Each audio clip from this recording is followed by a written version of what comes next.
সম্মানিত ভিউয়ার্স, আপনারা দেখছেন মাত্র 5 মিনিটে বিনা অপারেশনে বাচ্চাদের পলিপাসের চিকিৎসা করানো হচ্ছে।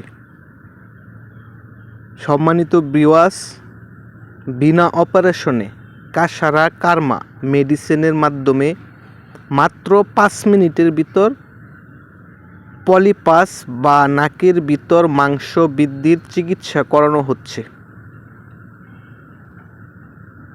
প্রিয় ভিউয়ার্স,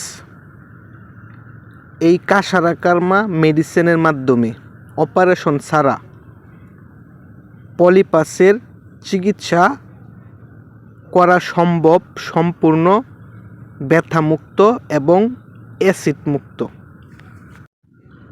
যে সকল পল্লী চিকিৎসক, ইউনানি বা আয়ুর্বেদিক চিকিৎসক বা হোমিও চিকিৎসক ভাই ও বোনেরা আছেন, যারা বিনা অপারেশনে এই কাসারা কার্মা মেডিসিনের মাধ্যমে এই চিকিৎসা পেশায় নিয়োজিত হওয়ার ইচ্ছুক, তারা এই মেডিসিন দ্বারা চিকিৎসা করতে পারেন। চিকিৎসা ও মেডিসিন প্রাপ্তির জন্য স্ক্রিনে দেখানো নাম্বারে যোগাযোগ করতে পারেন। এই কাসারা কার্মা মেডিসিনের ভিতর কোনো প্রকার অ্যাসিড নেই বা কোনো ব্যথা বেদনা জ্বালা যন্ত্রণা হয় না। মাত্র 5 থেকে 6 মিনিটের ভিতর রোগী সুস্থ হয়ে যায়।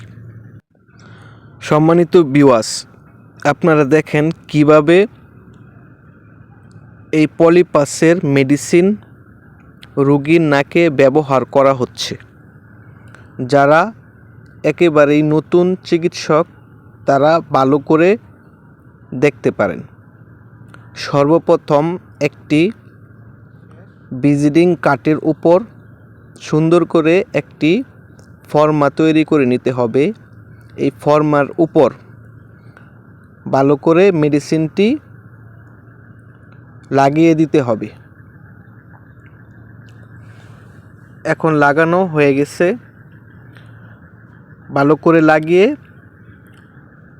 তারপর রোগীর নাকের ভিতর যে অংশে মাংস আছে ওই অংশে সুন্দর করে বসিয়ে দিতে হবে। বসিয়ে দেওয়ার পর 5 থেকে 6 মিনিট রাখতে হবে। 5 থেকে 6 মিনিট রাখার পর ওই ভিজিটিং কার্ডটা খুলে ফেলে দিতে হবে। ফেলে দিয়ে রোগীর নাকটা ভালো করে পরিষ্কার করে দিতে হবে।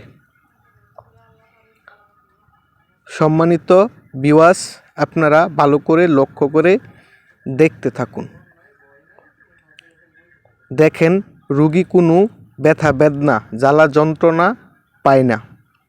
এই মেডিসিনটি সম্পূর্ণ অ্যাসিড ও ব্যথামুক্ত, সম্পূর্ণ ভেষজ মেডিসিন। দেখেন মেডিসিনটি লাগানো হয়ে গেছে। এখন রোগীকে 5 থেকে 6 মিনিট বসিয়ে রাখবেন।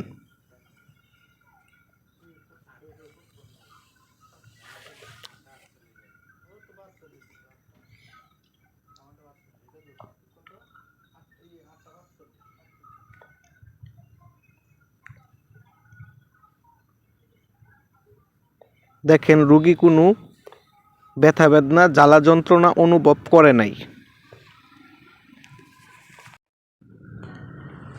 সম্মানিত ভিউয়ার্স, দেখেন এই কাসারা কার্মা মেডিসিনটি এই সিরিঞ্জের ভিতর গুলে রেখে দিয়েছি।